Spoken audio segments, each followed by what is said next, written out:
Makikita nating na puno ng hamog ang paligid at nakikita din nating na nagmumukmok si Grid at nakaluhod dito sa lupa, at sinasabi nito na hindi lumitaw ang Fog Island na ito nung nagmamakaawa siya at nung kailangan niya ito dahil sa dami ng Challenger points na meron siya. Dahil sa labis niyang pakikibaka sa mga halimaw, nakiusap siya na sana magpakita ang gintong karawahe, ngunit hindi ito nagpakita. Napapatanong tuloy si Grid kung bakit ngayon pa ito lumitaw ngayon. At napapasabi pa ito na ang kanyang kayamanan, nasaan na ang kayamanan niya. Sinasabi ni Grid na may lungkot sa kanyang pagsasalita na puntahan na muna nila ito sa ngayon. Hindi niya alam kung kailan ulit ito lalabas, meron siyang 31,100 Challenger points. Sana sapat na ito, nagbebenta ito ng 13 rare class change book. Ngunit pagkatapos ng paglitaw ng third advancement quest, sila ay naging walang kwenta. May mga aklat ng kasanayan at meron itong 46, mula normal hanggang unique, pero may legendary skills na siya. Kaya wala na ito pakinabang, hindi ito nagpapataas ng mga pinsala kagaya ng mga specific weapon mastery books. Ngunit ang isang ito ay naa-apply sa lahat ng mga weapon, sinasabi ng system na binili mo ang skill book na weapon mastery, skill book, weapon mastery, rank, normal. Type, passive, price, 6,000 challenger points. Sinasabi ni Grid na gagamitin niya na ito agad, ito ay masyadong mahal. Ngunit siya ay satisfied, may napansin si Grid at may nakitang isang bagay, skill book, magic mastery, rank, normal. Type, passive, price, 5,000 challenger points. Sa isip-isip ni Grid na ang mastery skill na nagpapataas sa effectiveness ng spells at nagpapababa ng oras sa pagcast. Hindi niya akalain na ito ay lilitaw ngayon at hindi niya akalain na ang magic ay mahalaga sa kanya ngayon. Buti na lang ito ay lumitaw sa timing, naguguluhan at sinasabi ni Grid na marami na siyang naririnig na pamumuna mula sa kanya, na nagsasabi na ang mga pinaka-basic lang ang magagamit niya. Pero ito ay dapat na isang magandang bagay na maaari niyang bilhin, ngunit ito ay nagkakahalaga ng 5,000 points. 20 elixir na ang mabibili niya sa halaga na yan, ito ay sobrang mahal. Ano ang dapat niyang gawin? Binili na nito ni Grid at sinasabi nito na ito ay sa kanya na ngayon. At nakakaramdam siya ng refreshing. Sinasabi ni Grid na may natitira pa siyang 20,000 points sa ngayon. Anong elixir ang dapat niyang bilhin ngayon? Mayroon na siyang sapat na strength at vitality. Dapat niya bang dagdagan ang kanyang agility at gawin itong 1:1 tulad ng kay Piaro? Napatigil ito at napapatanong siya kung ito ba ang tamang pagpili. Maaari siyang bumili ng 80 elixir sa natitirang challenger points niya. Ang 800 agility ay tiyak na maganda, pero sa 6 na stat points na mapupunta sa intelligence sa bawat level niya, hindi niya matututunan ng buo ang magic ni Bram. Intelligence elixir, tinataas nito ang iyong intelligence ng 10 permanente. Price, 250 challenger points, napapaisip at batid pa nito na para mag-rank up siya sa pagiging myth, napakamahalaga din ang intelligence. Kahit basura siya, hindi ang legendary classes, sinasabi ng system na nakakonsumo ka ng 40 elixir na agility at intelligence. Ang iyong agility at intelligence ay nadagdagan ng 400 bawat isa. Basic Weapon Mastery Level 1, tumaas ng 3% ang magic damage. Bumaba ng 1% ang casting time, sinasabi ni Grid na maganda na ito ngayon, oras na para i-activate ang engine. Pagkatapos makakuha ng 800 stats at 2 high-quality mastery skills, nagpatuloy si Grid na labanan ang lahat ng level 420 na monster na makikita niya. Ang kanyang mga kasanayan sa mastery ay nakakuha ng karanasan sa isang nakababahala na bilis. Sa bilis ng kanyang paglago, siya ay nakakaranas ng sobrang excite. Nararamdaman niya na parang nasa ibang dimensyon na ang kanyang paglago ngayon. Ngunit habang ang oras ay pantay para sa lahat, ang bilis kung saan sila ay lumago ay hindi. Sa Vampire City, tinatanong ni Lowell kung ano ang ginagawa nilang lahat. Hindi niya akalain na pagkatapos manggaling sa Bayan, nasa Vampire Cities na naman sila. Galit na galit at sumisigaw at sinasabi nito na di ba sinabi niya sa kanila na bumili sila ng Eastern Continent Scroll? Bakit lahat sila ay nandito imbes sa Eastern Continent? Sinasabi ni Tobin na kumalma siya Lowell, lahat sila ay mayroong bagay. Iyan ay isang scroll na mabibili nila, at nagpapasalamat sila sa impormasyon na binigay sa kanila ni Grid. Akala ng lahat ay hindi maganda na pumunta doon bago si Grid. Sinasabi ni Lowell na pero ang mga Vampire Cities ay optimal hunting grounds 2 buwan na ang nakakaraan. Bukod sa mga descendant ni Berry A, walang monster na nagbibigay sa kanila ng magandang experience. Napapaiyak na lang si Lowell at sinasabi nito na pinili namin yung archipelago para sa isang dahilan. At tinatanong nito kung bakit kampante ang lahat, umalis na sila dito para pumunta sa silangang kontinente. Sinasabi ni Jishuka na marahil ito ay hindi gaanong kapaki-pakinabang para sa kanilang, ngunit para sa iyo, ito ay mahalaga. Pinili niya ang Flow Mastery bilang third advancement, di ba? Kahit pwede niyang baguhin ang panahon at temperatura, isa ito sa pinakamasama, tungkol sa kakayahan sa paglaban, dahil isinakripisyo niya ang kanyang mga DPS, dapat nila itong tumbasan ng mga level, hindi nila siya iniwan para lang makapagbigay ng konsesyon, natipo na namin sila. Kaya siguraduhin na kumain ng maayos. Napapaiyak at sinasabi ni Lowell na Miss Jishuka at ang lahat. Ginagawa nila ito lahat ng magkakasama, ngunit may panganib sa likod ng bawat sulok. Sa 59th Island, sinasabi ng system na congratulations. Naabot mo na ang level 307, mula sa 12 stat point, 6 ang puwersahang may lalagay sa intelligence. Ang Weapon Mastery ay umabot sa beginner level 6, at ang Magic Mastery ay umabot sa beginner level 4. Ginamit ni Grid ang Pagma's Sword Dance, Pinnacle Kill. Nakapag-deal ka ng 70,300 na pinsala, dahil sa epekto ng Pinnacle Kill, nawalan ka ng 4,500 health. Sa isip-isip ni Grid na nagpapasalamat siya dahil sa stat boosts mula sa elixirs, mabilis siyang lumago, pero mahirap pa rin ang pagharap sa 3 hanggang 4 na level 420, halos maubos na ang kanyang potions, hindi ito isang mob. Anong klaseng health at regenerative capability yan, ngunit higit sa anupaman, hindi man lang siya makatama ng maayos, at ano ang suot-suot niya. Troll Lord level 425, ginamit ni Grid ang Legendary Blacksmith's Eye.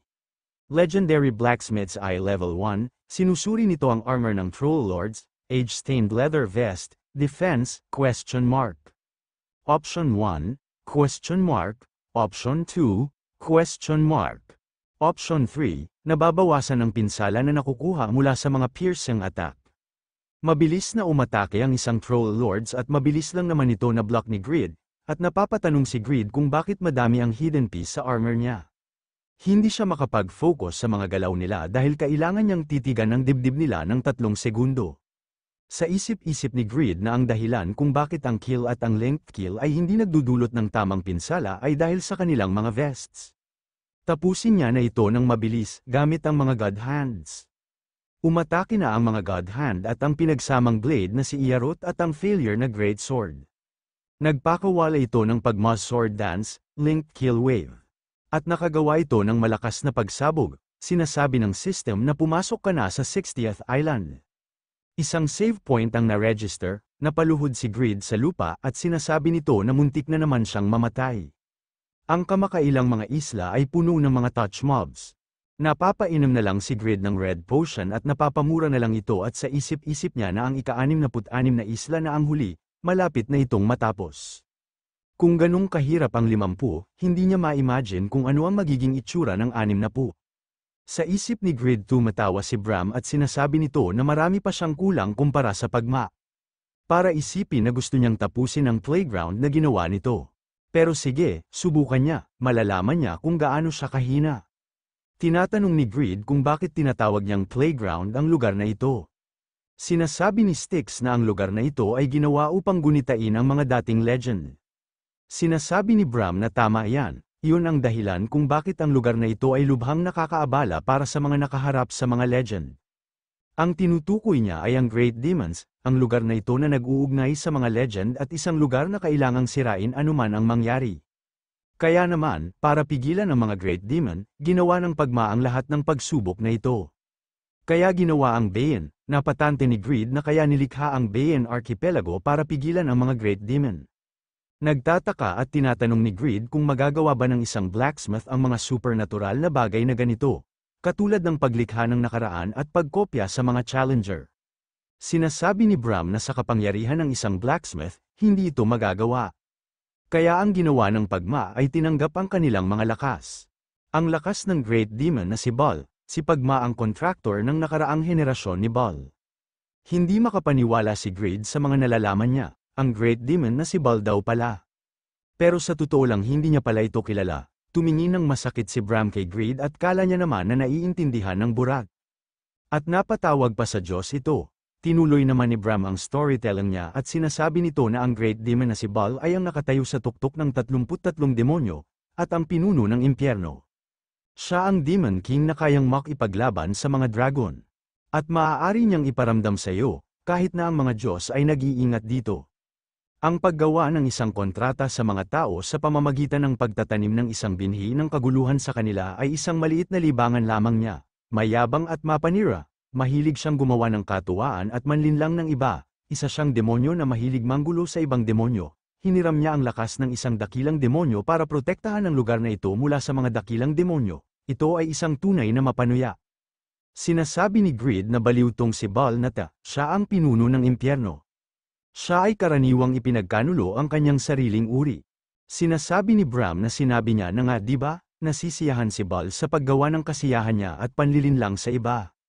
Sa kanya, hindi mahalaga kung ang target ay isang tao o isang dakilang demonyo. Ang kanyang layunin ay nag-fit ng maayos kay Pagma. Kaya naman gumawa siya ng kontrata sa kanya. Gayunpaman, hindi ba ang pagtataksil sa iyong sariling uri at pananakit sa kanila ay isang bagay na ginagawa ninyong mga tao sa lahat ng oras? Ano ang inaasahan niya sa isang demonyo? Sumang-ayon naman dito si Greed. Napapaisip si Greed kung bakit hindi niya ibinalik sa normal ang lugar na ito. Dahil may risk ng isa pang invasion, o ginamit niya lahat ng lakas na natanggap niya. Sinasabi ni Greed na akala niya, namatay na si Pagma 300 taon na ang nakakalipas, pero hindi pa pala. At pinirmahan niya ang kontrata kay Baal, kaya siguro siya ay nabuhay ng matagal. At kaya pala may mga records pa siya noong 100 taon na ang nakakaraan. Sinasabi ni Bram na ang mga demonyo ay gumagawa ng mga kontrata sa mga tao upang lamunin ang kanilang mga buhay. Kaya naman bumababa ang buhay ng mga taong nakikipagkontrata sa mga demonyo. Gayunpaman, pinirmahan ng Pagma ang kontrata kay Baal 100 taon na ang nakalilipas, hindi 300. Ang dahilan kung bakit kaya niyang mabuhay ng ganoon katagal, ay dahil pinagtaksilan niya siya, kinuha niya ang buhay niya.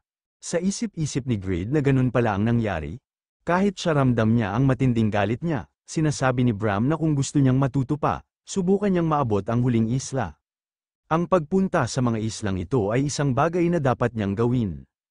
Huwag niyang sabihin sa kanya na natatakot siya sa hamon sa kabila ng pagkakaroon ng walang kamatayang katawan. Sa isip-isip ni Greed na dahil may kaugnay siya kay Pagma, may mataas na pagkakataon na may quest din na kaugnay sa kanya. Nagtataka at sinasabi ni Styx na huwag niyang sabihin na tatanggapin niya ang isang panganib, pagkatapos makipag-usap sa kanya. Galing siya sa isang species na manloloko, kung makikinig siya sa kanya ng sobra. Nakangiting sinasabi ni Greed na ngunit hindi ba't siya ang higit na nagnanais na linisin ang lugar na ito. At saka, nasa huling isla ang trophy niya, at pareho silang nagsasawa na sa nagyayelong lugar na ito. Sa isip-isip ni Styx na ang kaalaman ng matalinong tao ay hindi sakop ng panahon. Pagtuturo at patnubay ba ng isang legend ang pag-ukit ng patunay sa mata bilang isang great wise man? Sa kabilang isla, ito ay puno ng mga apoy, sinasabi ng system na pumasok ka na sa 61st Island. Sobrang init ang lugar na ito, tinamaan ka ng matinding init. Patuloy na bumaba ang iyong vitality at stamina, dahil si Greed ay isang legend, walang epekto ito. Sinasabi ni Greed na magpahinga na muna siya, o kaya kung may paraan siya para labanan ng init, gawin niya na ito. Sinasabi ni Styx na huwag siyang mag-alala, may paraan, pero wala siyang ingredients. Magic, mahirap gamitin ang mana niya dahil sa sakit niya sa puso. Sa isip-isip ni Greed na huwag sana siyang mamatay, hindi sana niya gusto gumamit ng personal tutor kay Lord. Sinasabi ni Greed na maiba sila, walang monster o mission ang isla na ito. Parang iba, sa isip-isip ni Greed na isang usok. May naglalakad patungo sa kanya mula sa usok, may parang isang bagay, may naririnig siyang mga hakbang na papalapit, pero wala siyang makita. Hinding-hindi niya siya hahayaang lapitan siya nito. Ginamit ni Greed ang Magic Detection Fortified Level 2. Sinasabi ng system na walang life form ang na-detect. Nagtataka naman dito si Greed at sa isip-isip nito na narinig niya ito banda dito, pero wala ito na-detect. Umatake si Greed sa kawalan at tinatanong nito na kung sino ba siya at ano ba siya. Kung tatakutin niya siya, at least ipakita niya muna ang sarili niya. Nagtataka si Greed na walang tao sa paligid, Nagulat na lang ito nang may umatake sa kanya sa likod at sinasabi ng system na nakatanggap ka ng 50,040 na pinsala. Tumakbo si Grid at pinangharang niya ang isang God Hand sa kanyang likod at sinasabi nito na galing sa likod ng umatake sa kanya, at sa isip-isip nito na 60% agad ang nawala sa kanyang health at isang lang itong dagger. Nagtaka naman ito nang bigla na lang tumalsik ang kanyang Great Sword at ang isang God Hand. Kahit ang malalakas na pag-atake ay nakapagpatigas lamang ng mga God's Hands, gayunpaman kung anumang ang umaatake sa kanya, meron siyang kakayahang paliparin ang kanyang mga items. Sumisigaw si Grid at pinatawag niya si Randy at si Noe. At sinasabi nito na cover niya siya. Sumisigaw at sinasabi ni Noe na nasa likod. Naiinis at sinasabi ni Grid na sa likod ulit, at tinatanong nito kung ito ba ay isang kasanayan na laging umaatake sa kanya mula sa likuran. Umatake na naman ang hindi nakikitang kalaban at napatalsik naman ngayon dito si Grid. Sinasabi ni Bram na ganun pala, hindi niya akalain na makikita niya ulit siya dito.